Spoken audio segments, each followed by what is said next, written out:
Hello बच्चों, क्या हाल चाल। उम्मीद आप सभी अच्छे होंगे और आपकी पढ़ाई भी बेहतरीन चल रही होगी। तो बच्चों, आज की इस वीडियो में हम आपको बताने वाले हैं आज यानी कि जो 8 मार्च का आपका केमिस्ट्री का पेपर हुआ है उसका हम फुल सॉल्यूशन बताने वाले हैं। और बच्चों, मेरे पास जो पेपर आया है उसका जो कोड है 347 KD है।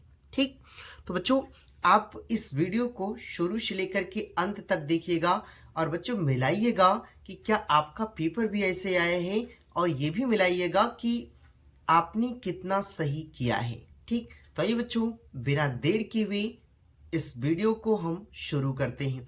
देखिए बच्चों, आपका जो पेपर है वो शुरू होता है बहुविकल्पी प्रश्न के साथ। ठीक, और देखिए बच्चों इसमें बहुविकल्पी दिया क्या था। ठीक, देखिए इसमें जो पहला बहुविकल्पी आपसे पूछा गया था वो पूछा गया था कि 0.2 मोल बिलियन के 500 मिली बनाने के लिए, ठीक 500 मिली बनाने के लिए Na2CO3 की आवश्यक मात्रा है। ठीक, तो बच्चों कितनी आवश्यक मात्रा होगी, तो देखिए पहला ऑप्शन दिया था 1.53 ग्राम और जो दूसरा ऑप्शन था 3.06 ग्राम और तीसरा ऑप्शन था 10.6 ग्राम और जो चौथा ऑप्शन आपका दिया था 5.3 ग्राम। ठीक, तो इसमें बच्चों जो आपका सही उत्तर हो जाएगा वो आपका तीसरा ऑप्शन सही हो जाएगा 10.6 ग्राम। ठीक, तो ये आपका राइट उत्तर हो जाएगा। उसके बाद इसी में देखिए ख नंबर आपसे पूछा था कि निम्नलिखित में रंगहीन आयन है, तो रंगहीन आयन कौन होगा बच्चों। देखिए पहला ऑप्शन दिया था Ni की पावर 2+ है, दूसरा ऑप्शन दिया है Fe की पावर 3+ और जो तीसरा ऑप्शन था Cu की पावर 2+ है और जो चौथा ऑप्शन था Cu न की पावर +1 है। ठीक, तो इसमें जो आपका राइट उत्तर हो जाएगा बच्चों वो हो जाएगा आपका तीसरा ऑप्शन सही हो जाएगा Cu न की पावर 2+। ठीक, तो ये आपका तीसरा ऑप्शन सही हो जाएगा। देखिए इसी में ग नंबर दिया आपका कि संकर आयन NiCN4 की पावर x में x का मान कितना होगा। ठीक, तो जब पहला ऑप्शन आपका दिया है 0 दिया है और जो दूसरा ऑप्शन है +2 है और तीसरा ऑप्शन आपका -2 है और जो चौथा ऑप्शन दिया है वो 4 है। ठीक, तो इसमें देखिए बच्चों आपका जो संकर आयन में x की पावर या x का मान होगा वो कितना होगा, या आपका तीसरा ऑप्शन सही हो जाएगा -2। ठीक, उसके बाद देखिए घ नंबर है कि अभिक्रिया H देखिए CH3COCl+H2 न की उपस्थिति में मतलब क्या प्राप्त होगा, ये में उत्पाद है यानी क्या बचेगा। ठीक, तो देखिए पहला ऑप्शन दिया है कीटोन, दूसरा एल्डिहाइड और तीसरा है अम्ल और जो चौथा है अल्कोहल। ठीक, तो देखिए जो उत्पाद बनेगा देखिए CH3COCl+H2 में जब इसको क्रिया कराएंगे इसे तो आपको मिलेगा क्या। देखिए पहला कीटोन दिया था, एल्डिहाइड दिया था, अम्ल और अल्कोहल, तो इसमें आपका दूसरा ऑप्शन सही हो जाएगा एल्डिहाइड। ठीक, उसके बाद देखिए अगला नंबर है कि CH3 है एक क्या है, पहला ऑप्शन दिया है प्राथमिक एमीन है, दूसरा ऑप्शन दिया है द्वितीय एमीन, तीसरा ऑप्शन है आपका तृतीय एमीन और जो चौथा ऑप्शन आपका दिया था इनमें से कोई नहीं। ठीक, तो इसमें आपका कौन सही हो जाएगा बच्चों, तीसरा ऑप्शन सही हो जाएगा तृतीयक एमीन। ठीक, उसके बाद देखिए 4 नंबर है कि स्कर्बिक अम्ल है, तो स्कर्बिक अम्ल क्या है बच्चों। देखिए पहला है विटामिन, दूसरा है एंजाइम और तीसरा दिया है प्रोटीन और चौथा है हार्मोन। ठीक, तो इसमें जो आपका ऑप्शन सही हो जाएगा वो पहला हो जाएगा विटामिन। ठीक, यानी कि स्कर्बिक जो अम्ल है वह क्या है, विटामिन। ठीक, उसके बाद देखिए अगला जो प्रश्न है वो आपका है अति लघुत्तरीय प्रश्न। ठीक, दूसरा तो देखिए इसमें आपसे पहला पूछा था कि हिमांक में अवनमन एवं विलय के मोलर द्रव्यमान में क्या संबंध है। ठीक, तो यानी कि आपको इसमें क्या करना था, संबंध दिखाना था।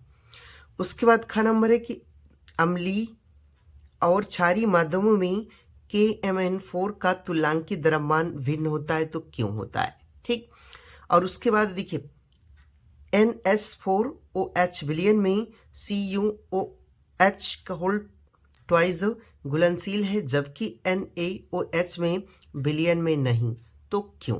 ठीक, उसके बाद बच्चों आपका जो घ दिया था वो था कि निम्नलिखित रासायनिक समीकरण को पूर्ण करना था। ठीक, तो देखिए इसमें दिया था कि CH3 CHBr CH3 न को इस यानी कि क्या किया जाता है, गर्म किया जाता है, तो इसकी उपस्थिति में A क्या बनेगा और उसके बाद फिर B क्या होगा। ठीक, तो इसको क्या करना था, समीकरण के द्वारा इसे पूर्ण करना था। उसके बाद देखिए जो तीसरा आपका दिया था प्रश्न, देखिए तीसरा था कि का एथिल अल्कोहल व जल के मिश्रण में भार अनुसार 54% जल है, तो इस मिश्रण में एथिल अल्कोहल तथा जल का मोल प्रभाज ज्ञात कीजिए। ठीक, तो बच्चों मैंने मोल प्रभाज ज्ञात करने के लिए बताया था कि आप इसे कैसे ज्ञात कर सकते हैं। ठीक, उसके बाद देखिए ख नंबर निम्नलिखित अभिक्रियाओं की रासायनिक समीकरण लिखना था। ठीक, तो देखिए तनु HNO3 की फिनाल से अभिक्रिया करने पर यानी कि आपको मात्र क्या करना है, इसमें रासायनिक समीकरण ही लिखना है। ठीक, तो ये जो आप कर सकते थे। और इसके बाद देखिए इसमें ग दिया था कि निम्नलिखित यौगिकों की आयुपेशी नाम लिखिए। ठीक, तो ये बच्चों दिया है, इनका क्या करना है, आयुपेशी नाम लिखना था। ठीक, उसके बाद देखिए घ नंबर है कि विटामिनों का वर्गीकरण किस प्रकार किया जाता है, यानी कि विटामिनों का वर्गीकरण किस प्रकार किया जाता है, और रक्त के थक्के जमने के लिए उत्तरदायी विटामिन का नाम लिखिए। ठीक, यानी किसके कारण रक्त का क्या होता है, थक्का जमता है। ठीक,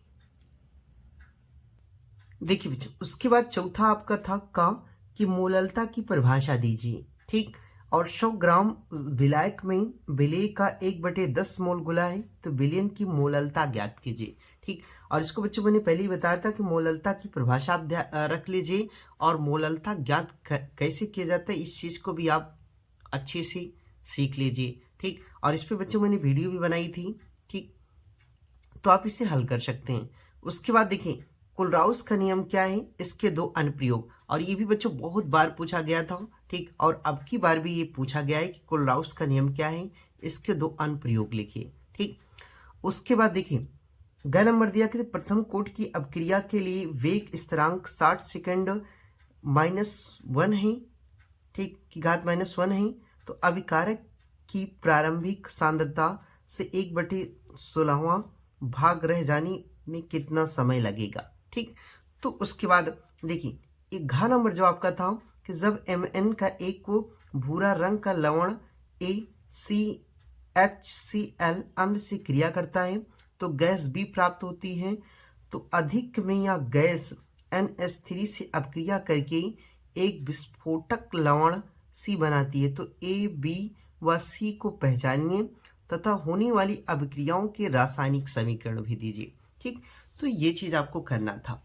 उसके बाद देखिए बच्चों आपका जो 5वां प्रश्न दिया था, ठीक, और 5वां प्रश्न था कि ननस्ट समीकरण क्या है, मानक इलेक्ट्रोड विभव तथा इलेक्ट्रोड विभव में संबंध लिखिए। ठीक, मानक इलेक्ट्रोड विभव तथा इलेक्ट्रोड विभव में क्या करना था, संबंध दिखाना था आपको। उसके बाद देखिए ख नंबर है कि अभिक्रिया की दर को समझाइए। ठीक, और अभिक्रिया की कोटि को उदाहरण द्वारा क्या कीजिए, स्पष्ट कीजिए। उसके बाद देखिए ग नंबर दिया था कि निम्नलिखित के आयुपीएसी नाम लिखिए, यानी कि जितनी भी ये दिखाई दे रही हैं सबको आपको क्या करना था, आयुपीएसी नाम लिखना था। ठीक, उसके बाद इसी में घ नंबर था कि टालिन अपक्रिया क्या है, इस अभिकर्मक की ग्लूकोज व फ्रक्टोज के साथ अभिक्रिया के रासायनिक समीकरण लिखिए। ठीक, तो इसमें क्या करना था, टालिन अपक्रिया क्या है ये बताना था आपको, और उसके बाद इस अभिक्रिया की ग्लूकोज और फ्रक्टोज के साथ अभिक्रियाओं का रासायनिक क्या करना था, समीकरण लिखना था। ठीक, उसके बाद आता है आपका 6 नंबर।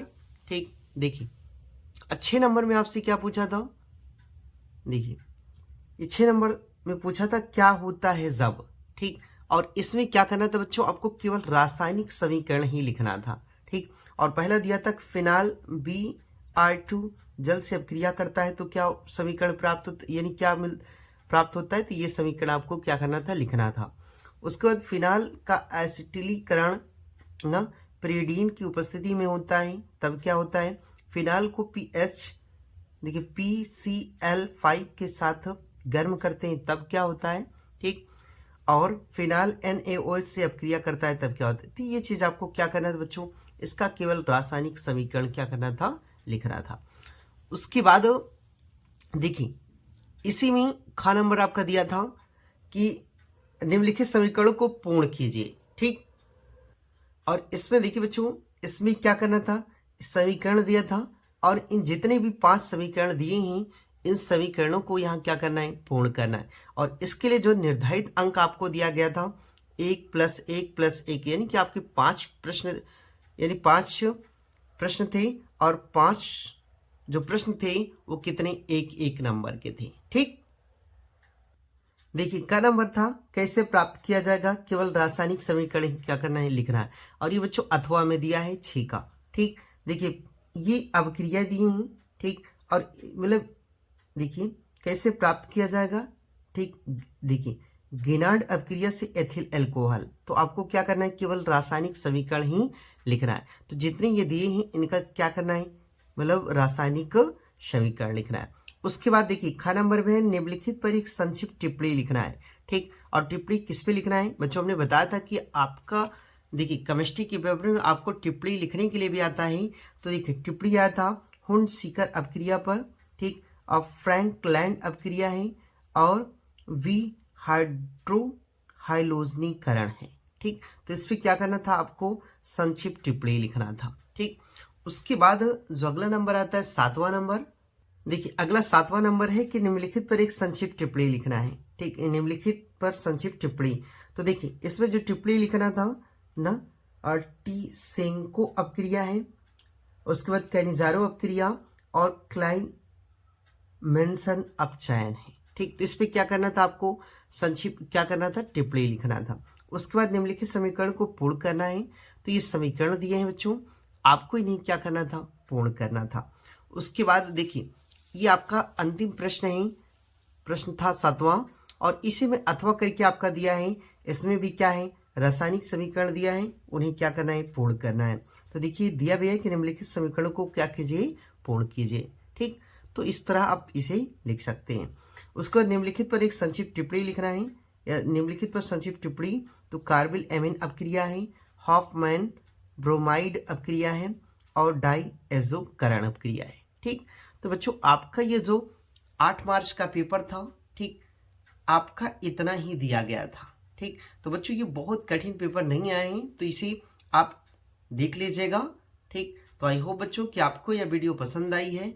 अगर यह वीडियो आपको पसंद आई है तो इस चैनल को आप सब्सक्राइब कर लीजिएगा और बेल आइकन को भी आप प्रेस कर दीजिएगा, ताकि बच्चों मेरी कोई भी वीडियो का नोटिफिकेशन हो वो आप तक सबसे पहले पहुँचे।